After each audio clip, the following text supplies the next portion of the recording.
జనం ముందు ఎందుకురా నా పరువు తీస్తున్నావు? నెల్లో పూలమాల కూడా వేసావు కదరా, అలాంటి తప్పు నేనేం చేశాను? ఏం తప్ప?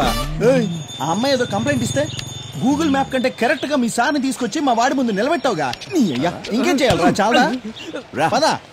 ఓయ్ పంతులు, రా బయటికి. ఇన్ని రోజులు దేవుడికి మాత్రమే పూజ చేసా, ఈ రోజు నీకు దేవుడికి కలిపి పూజ చేస్తా. ఓయ్ పిలు పిలు పిలు. పంతులు గారు, పిలు.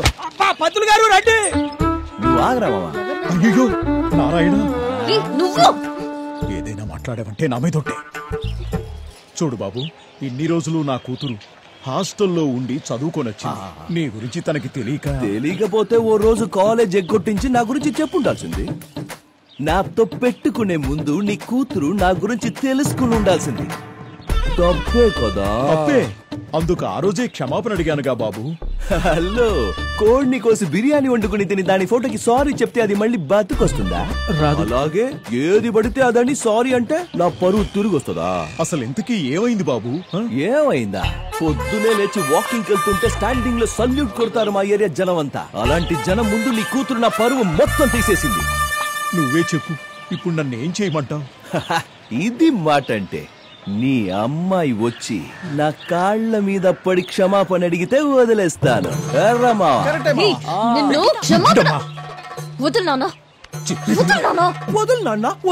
వద్దు మావా, తన అరవడం మొదలెట్టింది, నువ్వు కామైపో.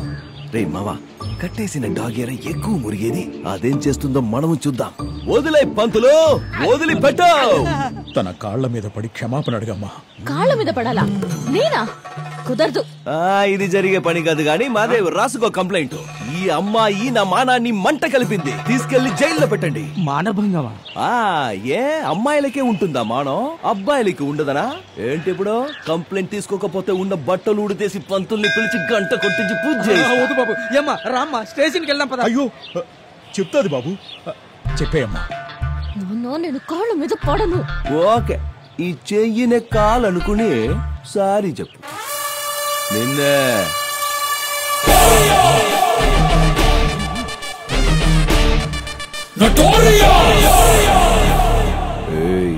ఇదే లాస్ట్. మేమంతా పక్క లోకల్ కుర్రాళ్ళం. వీలైన కాడికి అమ్మాయిలకి దూరంగానే ఉంటాం. మా జోలికొస్తే శని గ్రహంగా వెంట పడతాం. ఆ శని పూజలు చేస్తే వదులుతాడేమో.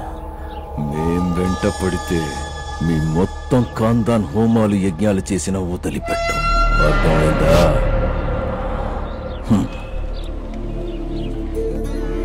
మీ అని ఎన్నిసార్లు చెప్పినా నా మాట వినవు నువ్వు. ప్రతి సంవత్సరం వెళ్ళడం, వాడితో తిట్టించుకొని రావడం. వాడికి ఎలాగో బుద్ధి లేదు, నీకైనా బుద్ధి ఉండక్కర్లేదా? ఎందుకు ఇలా మాట్లాడతావు లక్ష్మి? వాడేదో మనల్ని కాదనుకున్నాడని మనము వాడిని కాదనుకోగలమా? ఈ రోజు కాకపోతే రేపు మారుతాడు.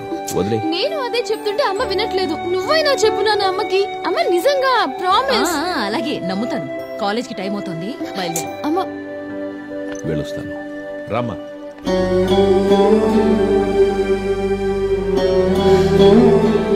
స్వామి ఆంజనేయ, ఆ రాముడికి నువ్వు తోడున్నట్లుగానే నా కొడుక్కి కూడా నీ ఆశీర్వాదం ఎప్పుడూ ఉండాలి తండ్రి.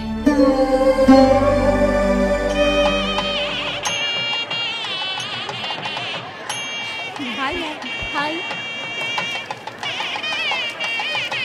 సో నైస్ కదా. భజంత్రీలు భజంత్రీలు.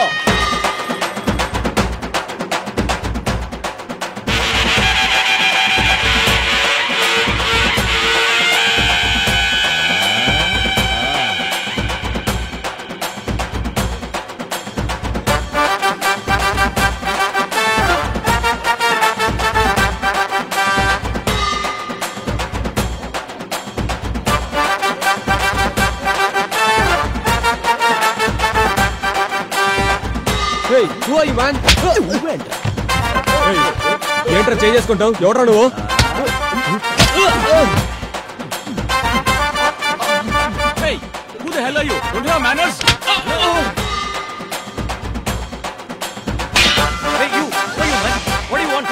ఏం చేస్తున్నావా? ఎప్పుడురా నువ్వు అసలు?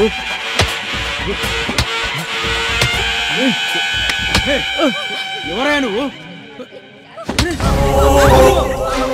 ఎక్కడ తీసుకెళ్తున్నావు?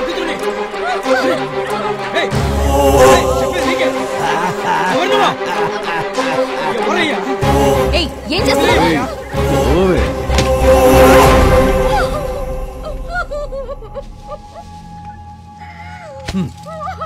తీసుకో. వాడికి కాదు, ఇక్కడ వీడికే ఈ దండ.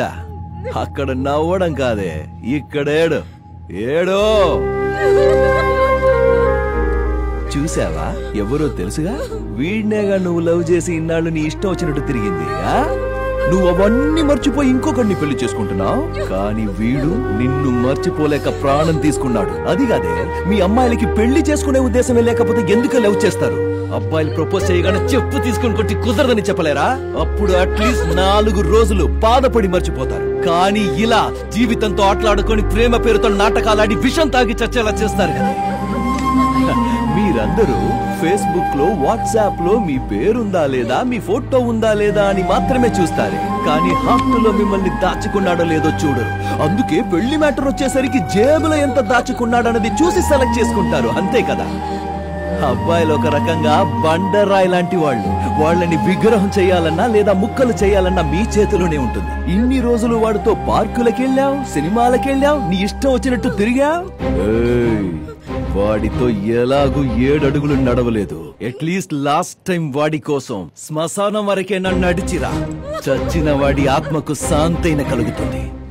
అబ్బాయిలంతే, ఒక్కసారి ఒక అమ్మాయితో కమిట్ అయితే వాడు మట్టిలో మట్టయిపోయేంత వరకు ఆ ప్రేమించిన అమ్మాయే వాడికి తోడు. వీడింకా మట్టిలో కలవలేదు. వీడు మట్టిలో కలిసిన తర్వాత నువ్వు పెళ్ళైన చేసుకో, శోభనమైన చేసుకో. లేవే. హలో, నువ్వేం చేస్తున్నావో నీకు తెలుస్తోందా? పెళ్లి కావాల్సిన తన లైఫ్ స్పాయిల్ చేస్తావా? ఏంటే, తన లైఫ్ స్పాయిల్ చేశానా? అంటే మా వాడి ప్రాణానికి విలువే లేదా? వాడు చచ్చాడు సరే, దానికి కారణం తనే అవుతుందా?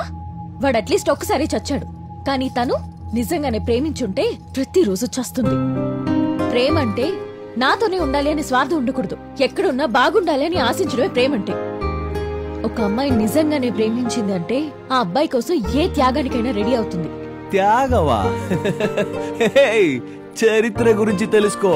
అమ్మాయిల కోసం తాజ్ మహల్ కట్టించడం మొదలు గోరీలు కట్టించడం వరకు అబ్బాయిలదే త్యాగం. వాళ్ళ ప్రేమ పవిత్రమైంది కాబట్టి అవన్నీ చేశారు. ఓహో, పవిత్రమైన ప్రేమ. సర్లే, అలాగే. కాని ఈ క్షణం నుంచే, ఇక్కడి నుంచే నేను నిన్ను పవిత్రంగా ప్రేమిస్తా. ప్రేమిస్తావా? నన్ను ప్రేమిస్తావా లేదా? ప్రేమించి తీరాలి. ఇక్కడి నుంచి నీ నీడని వడకుంటుందో లేదో గాని ఈ శివ ఉంటాడు. నేను వీడిలాగా చచ్చే ప్రేమికుణ్ణి కాదు, తిక్క రేగితే చంపేవాణ్ణి. నీతో మాట్లాడుతున్నాను చూడు, నాకు బుద్ధి లేదు. ఇన్ని రోజులు నా టార్చర్ మాత్రమే చూసావు.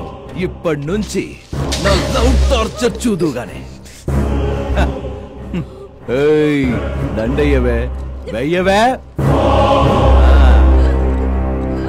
చూసారుగా, పెళ్ళైపోయింది. వెయ్యండి అక్షింతలు, కొట్టండి డబ్బులు. వదిలేస్తుందిరా.